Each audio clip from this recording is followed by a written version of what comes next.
boss. A certain scientist has contacted us, wanting to defect from the East. His name? He's Emmerich. That's right. The man we knew as Huey. We suspect he was complicit in the attack on Mother Base 9 years ago. He was working with Cypher. I've been waiting a long time for this. So I say, let's help Emmerich defect. Once he's here, we can sit down and catch up on old times. Emmerich is currently at Serac Power Plant. This is our chance. Boss, head for the power plant. Just a minute. This isn't what we agreed on. The changes have already been finalized. It's not operational yet. The remote piloting and AI control haven't reached the application stage. Who said anything about an AI? That was Coldman's mistake 10 years ago. Be that as it may, we'll need to modify postural control to accommodate a human pilot. I share your urgency, but we need more time to finish it. Yeah, Mark's transmission. He's been in contact with your boss. Right.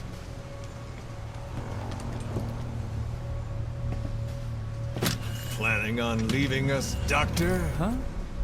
What? I'm taking your legs back!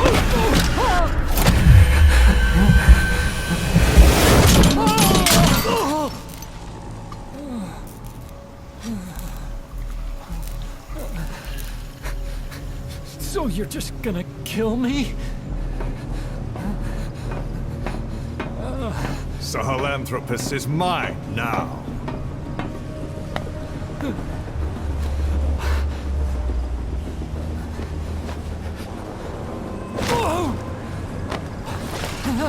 Listen, I may dwell in the dark, but I refuse to be judged by your standards, traitor! I hope your friends give you what's coming to you.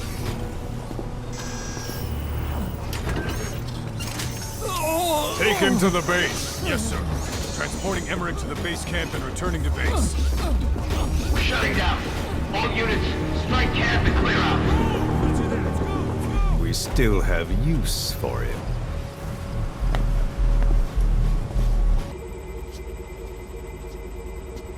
Who are you? Snake?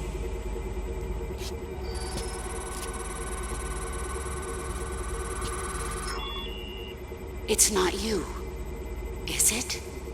Hey! It's just a machine.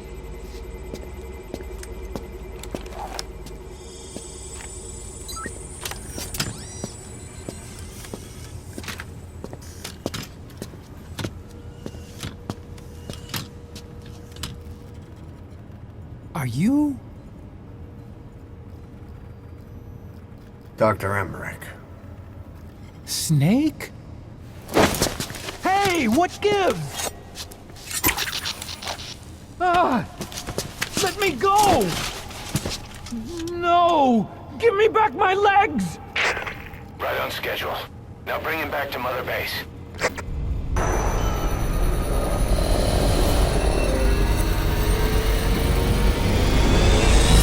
Sahelanthropus? How? So that's the Metal Gear he built for the Soviets. Impossible! It can't be active! Doctor! You're as useless as I thought! This is the real Sahelanthropus! You and your friend will die here! Behold!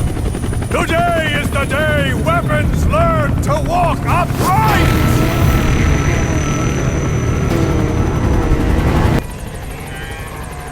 An upright bipedal weapon. In terms of hominids, it's a Sahelanthropus.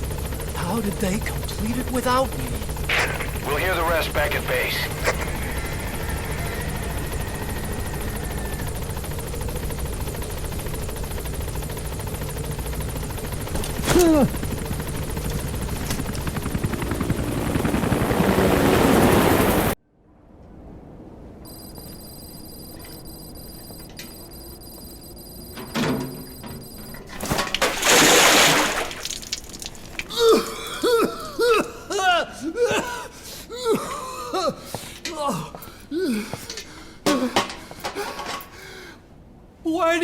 respect me?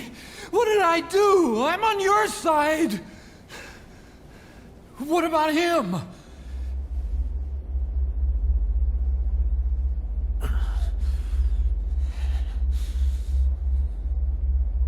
Miller was in contact with Cypher 9 years ago. He was working with them. He's the traitor, Snake! What's that? More truth serum? No. Stronger truth Oh, serum. please. Please keep me here. I need protection. Ah! Ah! Oh. Oh.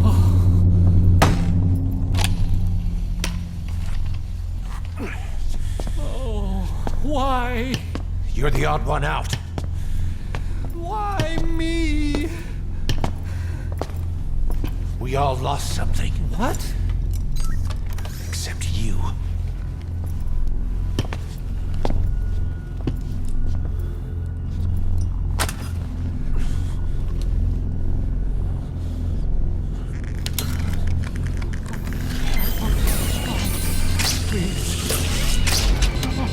Don't.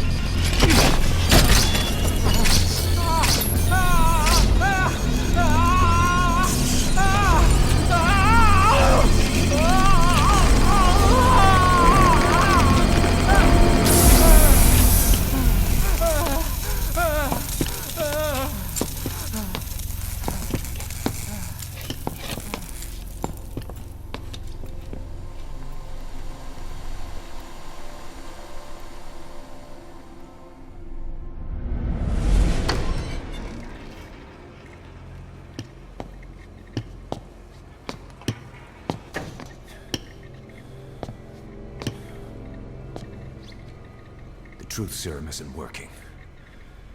Either some procedure he had done boosted his metabolic enzymes, or he's undergone special gene therapy. What's he saying? Same as 6 hours ago. I had no idea the nuclear inspection 9 years ago was a ruse. Cypher forced me to do that research after the attack. Do you think he had a hand in it? I do. But there's no proof yet. Take a listen to this later.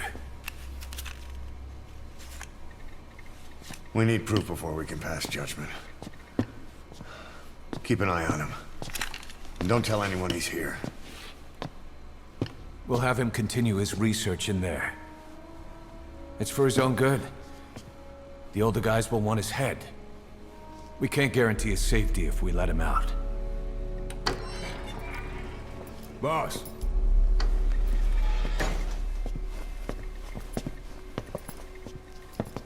He mentioned something interesting. The reason why they pulled their plug on the operation in Afghanistan. He said their funding started going to Central Africa instead. Cypher is pursuing new research in Africa. Africa. What research?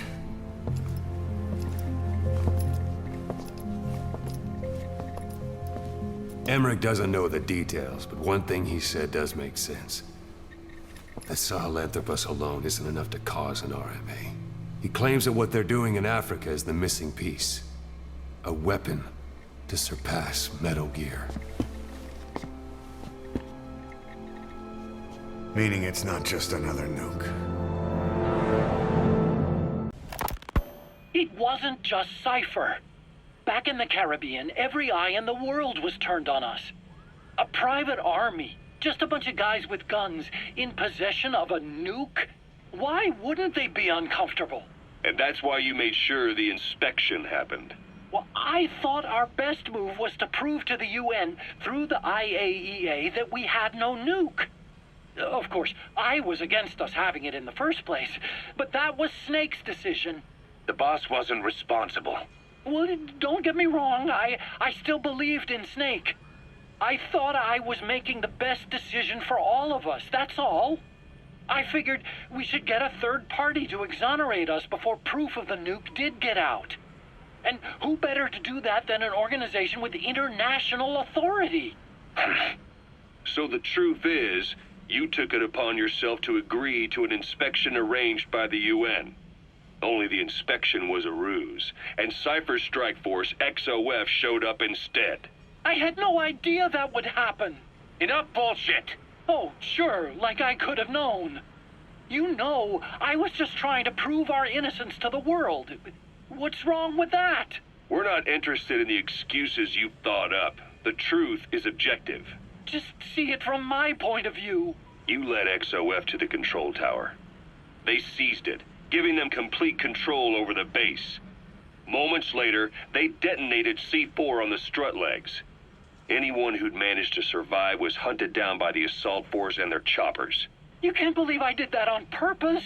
That was the end of Mother Base. But it wasn't the end for you. How can you... Look, think about it. I lost something too. I built Zeke and it got buried underwater. I am a victim. That raises the big questions. Why were you the only one spared? You got away without a scratch. Why did Strangelove leave the base on the eve of the inspection? You two were close. Strangelove? And how did you manage to build something that surpasses Zeke in every way? Because you did everything they told you. You're the only one who didn't lose a thing. That is the truth. I was taken away against my will. Skullface forced me to do his research these past 9 years. He used me. I lost 9 years. 9 years. We all lost 9 years. It wasn't just you. I suppose blaming me makes you feel better, does it? But who's gonna give me back all the time I lost? You're not getting anything back. You're not a victim here, Emmerich. You're the perpetrator. I didn't know anything. Nobody can back that up. Yeah, all the evidence is at the bottom of the ocean. You know the hardest man to break? The type who's fooling himself. That takes time. It's easier to live a convenient lie than a painful truth. Is that the piece you've chosen, Doc? I'm not lying. Of course. Just let me check one or two things. On that day, you were in the control tower with them. Lucky you. That's how you got out unscathed. And you escaped on one of their choppers. Only you, right before the base went under. They had me blindfolded the whole time. I've never been so scared. The whole flight, I thought they'd kill me. But thinking of you kept me going. My comrades, all the way. And? There was a plane journey, and then we traveled by road. When they finally took off the blindfold, I was in kind of a warehouse, on the floor. Afghanistan, it was that research lab. I couldn't believe they'd taken me halfway around the world. And soon enough, he came. Skullface. He's the one who's really behind that Mother Base attack. He forced me into that research. What kind of research? He told me to build a bipedal walking tank for the Soviet Union. Like Peace Walker. A system that could fire an ICBM-class nuclear weapon. That's how the Sahelanthropus project got started. Sahelanthropus. Those AI weapons I'd made in Costa Rica were like toys by comparison. A whole world apart from reptilian four-legged crawling and that ridiculous hunched-over bipedal waddling. My design evolved. To the dawn of mankind. Sahelanthropus, the first steps towards humanity. An upright bipedal weapon system. Originally, Sahelanthropus was going to be a manned weapons platform. I designed a cockpit in its head, and I planned to fill it with water as a buffering agent. Like how Paz modified Zeke for human control. Don't compare me to some amateur. I designed it for human control from the beginning. The problem was miniaturizing the posture control AI. You remember the reptile pod? The AI that controlled your unmanned weapons. Attaching it externally makes it vulnerable, so this time I wanted it beneath the armor. Meaning I had to make the AI smaller. I got it down to less than 1/10 the size without any loss in computation speed. But it was still too big for the cockpit. There wasn't enough room for the pilot. If I made the head bigger, its body would have to be bigger to support it. Too big to be practical. In the end, human piloting was taken off the table. I tested a remote control system too, but there was the time lag and I wasn't satisfied with its precision either. Plus, it would be useless if the enemy jammed it. So next, I went back to trying an AI-only system. To do that, I had the AI pods recovered from Nicaragua. This was a hybrid AI, a combination of Peace Walker's reptile and mammal pods. The only AIs that had ever successfully operated an unmanned nuclear weapon system. Really? You'd need some help to get that working. Expert help. Did you work with someone? I worked alone. You did that yourself. That's the thing. The AI didn't pan out in the end either. But I did finally get Sahelanthropus walking by folding over its upper body to lower its center of gravity. The first upright bipedal locomotive weapon system in the history of mankind. I guess technically it falls into the anthropoid ape category. I don't see the benefit of having it stand taller. On terrain with significant differences in elevation like Afghanistan, you need a body that's vertically adaptable. That also lets it attack from long range while using mountain ridges for cover. So, making it walk upright was the most important factor in giving it superior height capability. As the name suggests, that was the whole point of Sahelanthropus. But I was being pushed for results. Having the AI mounted externally would have been the fastest way to get it working. I just needed more data so it could maintain its balance. But Skullface refused to wait. He dismissed the idea of AI control and took Sahelanthropus away from me before I could finish it. But it was walking when it came after you. That's just it. I don't understand how Skullface got it to move upright, without a pilot or an AI. And walking at that speed, too. It's beyond anything I could have imagined. This is like the Wright brothers making it to the moon. I'm just as clueless as you are. So this Sahelanthropus, where is it now? I have no idea. All my experiments took place at that cave. I've never seen it anywhere else. Besides, it's still just an incomplete prototype at this point, and nothing but a paper tiger. Even if it can walk, it's far from being a viable weapons platform. It wouldn't be useful in actual battle. Emmerich will remain here at Mother Base for now, but not as a member of Diamond Dogs. I still don't trust him. That work for you? Fine by me. He can't be allowed any contact with staff either. Yeah. A lot of the guys would love some payback for 9 years ago. We still need him alive. But we have to restrict his movements. He can only go where we tell him. And of course, the interrogations will continue. He worked for that skull bastard for nearly a decade. He still has more to tell us. How long are we gonna press him? If our investigation shows he really had nothing to do with the attack, we'll reconsider his place here. But I don't expect that to happen. Remember that water tank-shaped object in Emmerich's lab in the Soviet base camp? The thing that started talking to you like a possessed answering machine. That was a pod built for housing the AI used to control unmanned weapons. You remember, back in '74 in Costa Rica. It was in those machines you fought there. They were designated Pupa, Chrysalis, Cocoon, and Basilisk, and each of them was fitted with an AI unit called a reptile pod. Emmerich created it. It mainly handled the machine's posture control and autonomous behavior. But the Basilisk, aka Peace Walker, also featured a second AI pod. That one was called the Mammal Pod, and it was created by Dr. Strangelove. She tried to recreate the boss's personality through the Mammal Pod, but you pulled out its memory boards. That's when it transferred its own functions to its reptile pod. Just like a human brain compensating for damage by using the remaining healthy parts. The result was a unique entity, a hybrid of the reptile and the mammal. It sank to the bottom of Lake Nicaragua with Peace Walker. But apparently they salvaged it and transported it to that lab. Don't let it deceive you, Snake. It may sound like the boss, but it has neither a personality nor a will. Like Emmerich says, it's just a machine.